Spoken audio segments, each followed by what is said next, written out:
Yahweh batela nikombo. Yahweh benisa nikombo. Yahweh batela nikombo.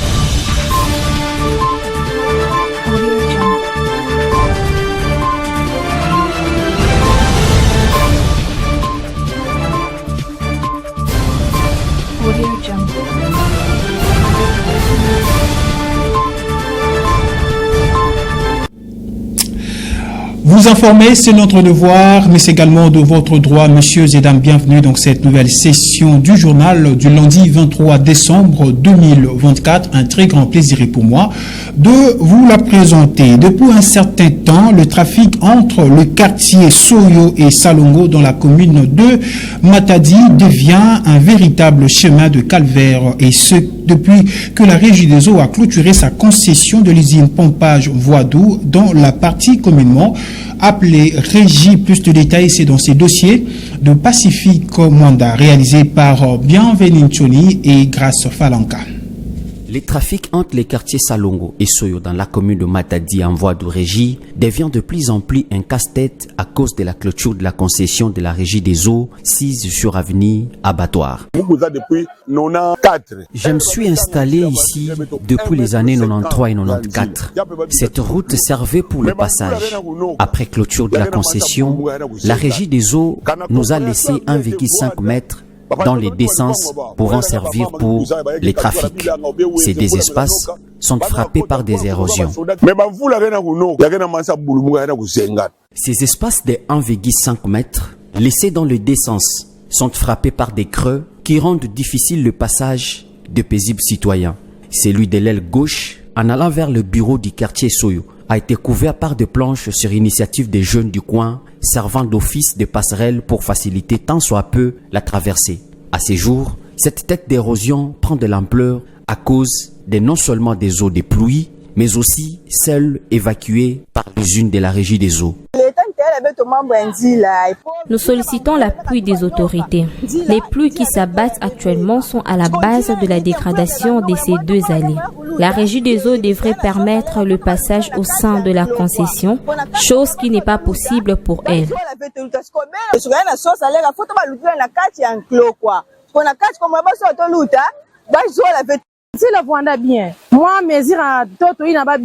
La route était praticable. Au fil du temps, elle se dégrade. Cette route facilite le trafic entre le quartier Soyo et Salongo. À l'heure actuelle, elle est impraticable. Pour maintenir cette chaussée, la construction d'un mur de soutènement est évidente. Plus loin, sur l'avenue de la Mission, la route de l'aile gauche, la plus exploitée par la population, s'est arrêtée. Par conséquent, les passants s'effraient les chemins dans des parcelles d'autrui et dans cette rivière au risque et péril. Nous sommes dépourvus de routes et de ponts.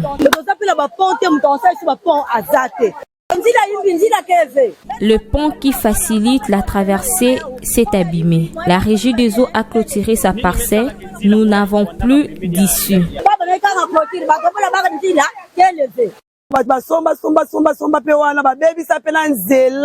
Ceux qui ont acheté aux alentours de la clôture ont aussi contribué à ces malheurs qui nous arrivent. Même le petit espace nous laissé par la Régie des eaux a été spolié. Par conséquent, nous sommes dépourvus de routes. La Régie des eaux nous fait souffrir. Avant qu'elle ne puisse ériger sa clôture, les trafics n'étaient pas si difficiles tels que nous les constatons aujourd'hui. On laissait entendre des femmes habitant le long de la clôture. Un autre creux s'est fait voir au début de la clôture, à quelques mètres de la route principale qui mène vers Ndemba et Toulouse. Contacté à ces sujets sur les démarches entreprises, le chef du quartier Soyo a rassuré qu'il est en pleine élaboration du rapport pour transmission acquis des droits. Sur la clôture qui perturbe la circulation, il a promis de prendre langue avec les responsables de cette usine de pompage d'eau.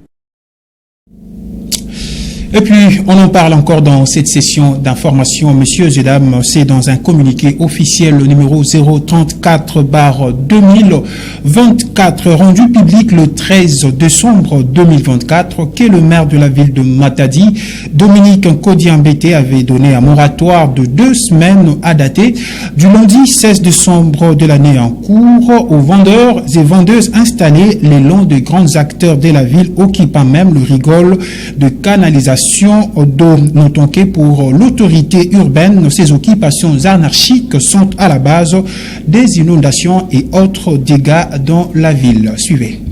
C'est à travers un communiqué officiel numéro 034/2024 du 13 décembre 2024 que le maire de la ville de Matadi, Dominique Kodiambete, a porté à la connaissance de la population de sa juridiction en général et aux vendeurs et vendeuses installés le long des grandes artères de la ville, occupant même le rigole de canalisation d'eau qui donne comme conséquence les débordements de eau, provoquant ainsi les éboulements, inondations et autres, qu'un moratoire de 2 semaines à dater du lundi 16 décembre 2024 est accordé à ces derniers pour libérer ces espaces.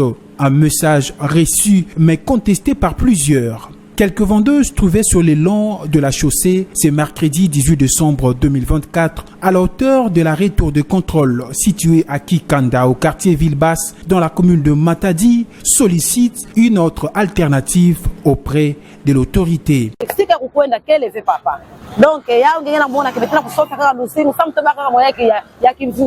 Nous n'avons nulle part où aller. C'est ici que nous cherchons à survivre. Nous sommes responsables et nous le faisons de peur que nos enfants deviennent de déraper. C'est ici que nous trouvons à manger et payons le frais de scolarité pour nos enfants.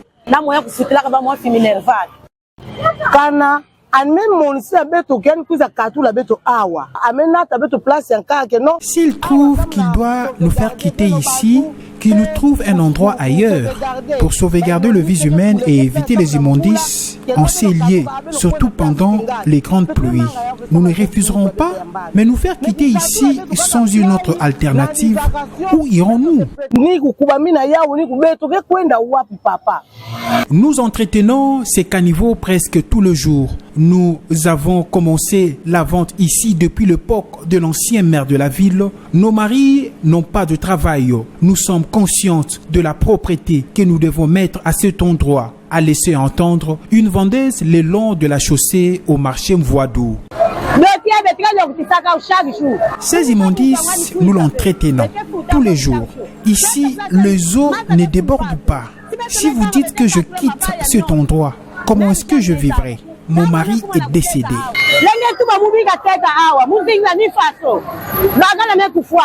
Il s'est de noter que, de passer ces délais, une équipe descendra sur terrain pour évacuer les vendeurs et vendeuses, renseigne ces communiqués.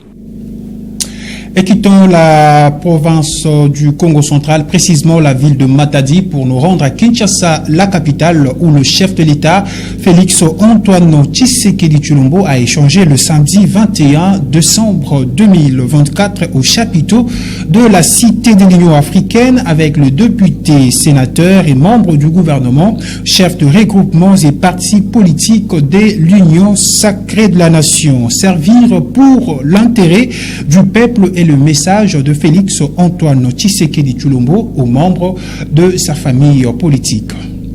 Un leader est un influenceur qui contribue à la cohésion de l'équipe, à la satisfaction des besoins de ses membres et à la réalisation des objectifs communs. En tant qu'autorité morale de sa grande famille politique Union sacrée de la nation, Félix Tshisekedi a réuni toutes les parties prenantes au chapiteau de la Cité de l'Union africaine pour une communication. Députés nationaux, sénateurs, membres du gouvernement, chefs des regroupements et partis politiques, membres de la majorité présidentielle, étaient face à leur autorité morale. Dans sa communication, Félix Tshisekedi a motivé sur le pourquoi de la création de l'Union sacrée de la nation. En créant cette union sacrée, ma vision était que l'union sacrée n'allait pas d'abord dans un premier temps se comporter comme un regroupement politique avant cela dans l'histoire de notre pays. Moi, j'avais mis toute mon énergie à créer cette union sacrée. J'ai pris des risques parce que nous étions dans une coalition. Et lorsque j'ai vu que cette coalition me tirait vers le bas et ne me permettait pas de servir mon pays comme je l'entendais. J'ai donc lancé un appel à mes compatriotes, appel auquel vous avez tous répondu. Mais moi, je ne lançais pas un appel au partage des privilèges. Je lançais un appel à construire ensemble ce pays. Cette entrevue était une véritable exhortation. Le président de la République a lancé un appel vibrant aux participants. Je voulais qu'on se distingue, que nous ayons une attitude différente de ce qu'on a toujours vu ici. Une attitude altruiste, tournée vers l'intérêt d'abord de notre peuple.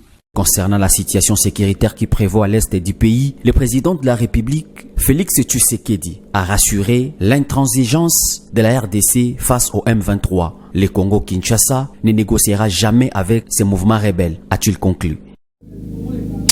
Et voilà, c'était le message de chef de l'État congolais Félix Antoine Tshisekedi Tshilombo aux membres de sa famille politique. Lutte contre la contrebande. Une dizaine de containers de marchandises ont été saisis et remis aux services spécialisés pour des enquêtes approfondies. L'opération a été effectuée au port de Maluku dans la ville-province de Kinshasa. Les détails, c'est dans cette communication du VPM de l'Intérieur, Jacquemain Chabani Loko. Ça fait plusieurs semaines que nous avons été alertés et que les services sont derrière un réseau de contrebande qui fait entrer en République démocratique du Congo des conteneurs de la marchandise par des voies non légales. Et nous avons aujourd'hui eu la grâce que nos services ont pu mettre la main sur un déchargement de conteneurs ici à Maluku, dans un port qui n'est pas habilité à faire entrer des conteneurs venant de l'extérieur, donc en international. C'est comme ça que nous sommes venus faire le constat de cette saisie et du scellé de ces lieux. Et ça nous permet aussi d'encourager tous nos services qui font leur travail de bien le faire et d'aller encore plus loin pour dénicher tous ces réseaux et mettre fin à cette insécurité financière et sécurité aussi des personnes, sécurité politique qui touche notre pays. Donc on encourage les services, les différents services qui sont sur ce dossier à aller jusqu'au bout et à neutraliser cette contrebande. Et puis, en dehors de nos frontières, en Côte d'Ivoire, la campagne pour la présidentielle sera longue au PDCI. Le parti historique de la Côte d'Ivoire a 2 candidats déclarés, dont le chef du parti Titian Tian, qui a rassemblé ses partisans à Boisseau le samedi 21 décembre 2025, TV5 Monde. À la tête du PDCI, Tidiane Thiam a réussi à réunir une foule joyeuse à Aboisseau ce samedi. En musique et sourire aux lèvres, le chef du parti d'opposition a été acclamé et très vite il s'est projeté sur 2025 et l'élection présidentielle. Sans tout dévoiler, il prône d'abord une RLE, révision de la liste électorale, plus que nécessaire au bon fonctionnement selon lui. Il y a maintenant des centaines de milliers d'Ivoiriens décidés à s'enrôler et disposant des papiers nécessaires. Au nom de la démocratie et pour une élection apaisée et dont les résultats seront reconnus par tous, le gouvernement se doit d'organiser une telle RLE en 2025 et aucun Ivoirien qui désire s'inscrire ne doit trouver une porte close. Mais ce meeting en dehors d'Abidjan est aussi l'occasion pour cet ancien banquier qui a vécu hors du pays pendant plus de 20 ans de se montrer. Et ces quelques pas de danse sur fond de tubes ivoiriens sont analysés comme un message politique. La politique, c'est un jeu, c'est aussi une pièce de théâtre où les hommes politiques sont des acteurs. Et là, c'est une manière de communier avec ses militants et de montrer qu'il est proche des militants, mais au-delà des militants, qu'il est proche des Ivoiriens. Pour son programme précis, il faudra encore attendre. Surtout que le PDCI n'a pas choisi son candidat. Ce qu'il fera lors d'une convention, la date n'est pas encore connue. Mais l'adversaire, si. Jean-Louis Billon n'est pas avare en critique sur Tidiane Thiam. Lorsque le débat politique va commencer, il lui sera difficile de participer à ce débat face à d'autres acteurs politiques qui étaient présents en Côte d'Ivoire depuis ces 25 dernières années. Lui était absent. Et la Côte d'Ivoire qu'il a connue, qu'il a quittée il y a 24 ans, est différente de celle d'aujourd'hui. Il est parti en 99-2000 et il n'est revenu littéralement qu'en 2023. Et c'est-à-dire que Tidiane Thiam est coupé des réalités des Ivoiriens aujourd'hui ? En réalité, oui. En réalité, oui, il peut s'en défendre, mais il est véritablement coupé des Ivoiriens. Cet ancien ministre du Commerce d'Alassane Ouattara s'est déjà déclaré et il ne compte pas laisser au chef du parti une ligne droite sans obstacle vers la candidature à l'élection présidentielle prévue en octobre prochain. Et c'est par cette page internationale que nous mettons à terme à cette session d'information sur Ma Bannière Télévision. Merci à vous, mesdames et messieurs, de l'avoir suivi et surtout bonne suite des programmes sur nos antennes. D'ici là, portez-vous bien et meilleurs vœux.